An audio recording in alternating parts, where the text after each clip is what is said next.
Hey guys, it's RodimusPrimal. I am back in another video, and today I'm going to give you guys my spoiler-free review for the final chapter of the War for Cybertron trilogy, that is Kingdom.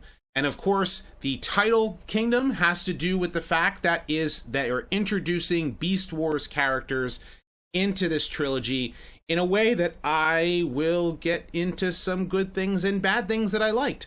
So without further ado, let's sit back, relax, make sure you subscribe to the channel, and let's transform and roll out.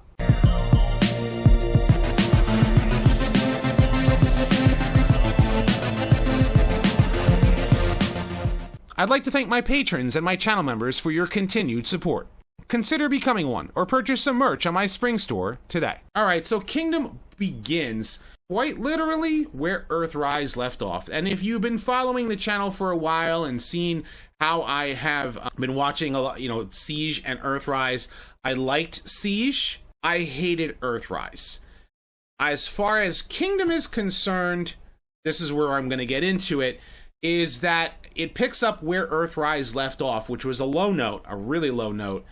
But here, they introduce the Beast Wars characters into the mix as they crash land onto a unknown organic world, which we all know. Come on now, if you guys have been paying attention to Beast Wars or anything else, then you know they crash land on Earth, or a prehistoric version of Earth. With the Beast Wars characters basically introducing themselves to the, to the Generation 1 style characters. I say style because I have to stress that the entirety of the War for Cybertron trilogy is a new and different continuity from the Generation 1 cartoon, the Marvel Comics, or the Beast Wars cartoon, which I'm a firm believer that Beast Wars is meant to take place as a sequel / integral to the Generation 1 cartoon, specifically as far as timelines are concerned.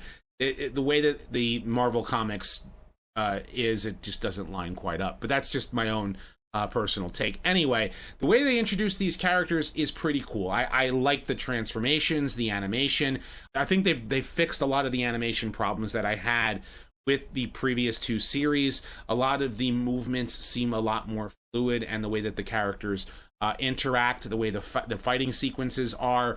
There are some things where I'm kind of like, with the animation, I'm like, okay, seeing it run that way kind of looks a little weird, but I did enjoy the action. Specifically, I will say the animation models for the Beast Wars characters is probably my biggest drawback as to the animation, and that has to do with specifically the characters that I've got in my hand here. I've got RodimusPrimal here, and this, I will say, tries to look very much like the animation model for the Beast Wars cartoon, whereas the Kingdom model seems a little different, a little off, the way that the head is shaped, and it just didn't quite look right in certain movements. Black Arachnia here is another character that this particular toy looks very accurate to the Beast Wars cartoon, but her animation model in the series list, it didn't work right. And I would almost say the same thing with Dinobot. Dinobot looked very off. And the same thing with Megatron. However, in Beast Modes, I think those particular four characters in movement look phenomenal. The way that they interact, the way that they move, the way that they fight in their Beast Modes is awesome.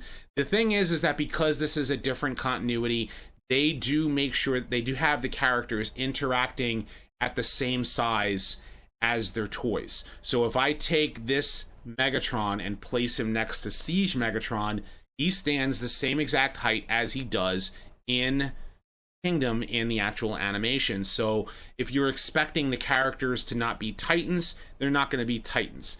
The storyline itself, the reason why the Maximals and the Predacons are there, is important and integral to the fact the Autobots and Decepticons are there.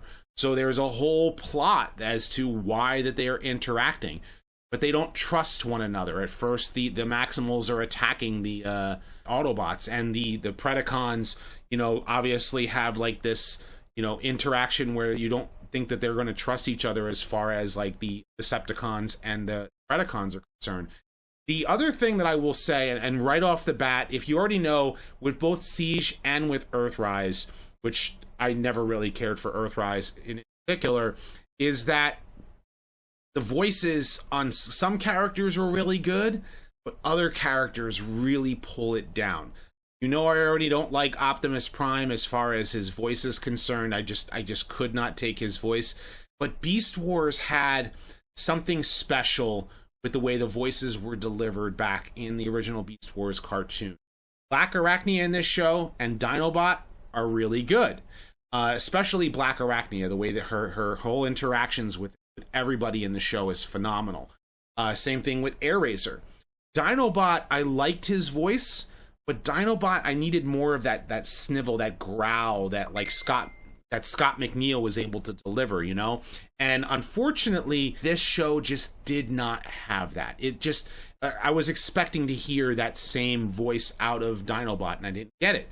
And Optimus Primal, I like his voice a little bit. Only because I can kind of see it being okay, being different. That first couple of episodes, you're like, I want to hear Gary Chalk, and I don't even hear an imitation of Gary Chalk. I hear something different, and it doesn't sound right. But the biggest negative, as far as voices is concerned in this show, is without a doubt, not only in voice, but in characterization, is Beast Wars Megatron. I'm expecting that David K, like, yes. Like, I'm expecting that really smart and ample leader of the Predacons, and we don't get that out of Beast Wars Megatron, or out of Predacon Megatron. We just don't get it, and I'm like, no. Throughout the entirety of the show, I just could not take his voice. Like, it was nails on a chalkboard for me. Like, it was as bad as Optimus in Earthrise. It's that bad. Like, it's really that bad. And nothing against the voice actor. I know I've looked him up. He can deliver some amazing parts. So it's not him. It's just the fact that he's not fit for that particular character and that role. And I'm expecting Beast Wars Megatron. I can understand. And another character that I was expecting to hear in a specific way was Tigertron. You know, maybe it's just that, like, very calm, stoic, you know, in with nature kind of voice for Tigertron. He is more concerned with Airazor. Not that that's a bad thing, because, you know, Tigertron would be. We didn't get that out of him. And I was expecting some, like, Ultra Gear out of Cheetor. Didn't get that either. But I had to separate this as a different continuity to be able to really like dive into this and be able to try to enjoy it, because I understood what they were trying to do. They were trying to deliver a future version of Maximals and Predacons from this war for Cybertron and bring them into Beast Wars, or into Kingdom, into this trilogy. And I will say, the way that they interact with one another is awesome. The action, great. There's a lot of, like, little tidbits of fan detailing that they added to, you know, to the Beast Wars characters that I really wanted to make sure that they did well, and they did it.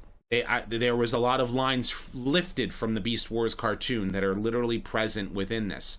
But then there's an underlying storyline that was set up in Earthrise that gets really delivered towards the end of Kingdom. And that delivery was so well done. It was awesome. It was the big payoff that I will say that we were all expecting. A lot of the spoiler packs and a lot of the toys that you've seen in Kingdom, and a very large figure in the Kingdom toy line also makes an appearance. That I will say but that's not really a spoiler, because obviously the toy is been revealed. But there is some toys from the Kingdom toy line that some people were expecting. They're not there, and that probably had to do with the fact that they just didn't have the time to be able to make models for them, or just kind of like too late in production for them to even be able to add them to the cartoon. And I can understand that. I can completely understand that, because Kingdom basically was being made way before the Kingdom toy line was revealed. So the Kingdom toy line has a lot more room for some toys and characters that just don't show up. But of the characters that I really enjoyed, I really dug Dinobot's arc. I loved his arc in the actual show, the way that it was handled for a different take on Dinobot. I really liked Black Arachnia and Airazor. I also liked how the interactions between, specifically with Optimus Primal and Optimus, and I would venture to say as I wanted to like this Beast Megatron, I just couldn't, because I was expecting this. The problem with this Beast Megatron, without spoiling it, he feels like he literally feels like, imagine Scorpion. You know how Scorponok was in Beast Wars, and how he was basically like always, you know, chummying up with Megatron. Like, he was always like, whatever you say, Megatron. It's this Megatron. And it's not really a spoiler, because again, this is like, there was so much other good stuff in this show. If you can get past those things, if you can get past those negatives and watch the show from beginning to end, you're gonna feel like it's a really cool adventure. It's an awesome ride. It was a lot better than Earthrise. And I keep stressing that. It's the voices that bring it down. The really good voices that are there are awesome.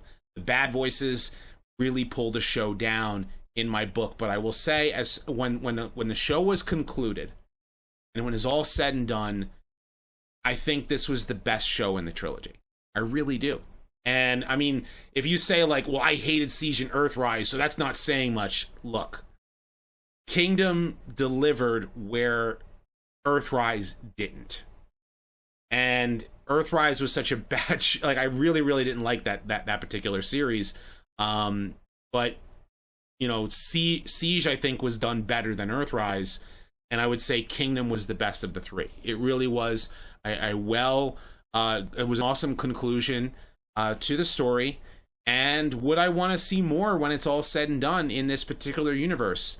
Yeah, if they can fix some of the characters in a future way, then yeah, I absolutely would want to see a continuation on this. This is now a mixed universe, you know, where Beast Wars characters and G1 characters got to interact in such a cool and different way than it was done in the original Beast Wars cartoon, that I think that it's worth your time watching. But I want to know what you guys think. Have you know, obviously it won't be coming out until the 29th, and I'll be getting you guys a spoiler review soon, or obviously once the show finally drops, and I'll be going into the nitty-gritty details, because there are certain things that you know that I have to pull apart, even though the show itself did good for me in that respect. So of course, leave your thoughts in the comment section below. Be sure to thumbs up this video and subscribe. I have another Transformers retrospective coming down the pipeline as well, so you can stay tuned for that. And as always, guys, until next time, till all are one.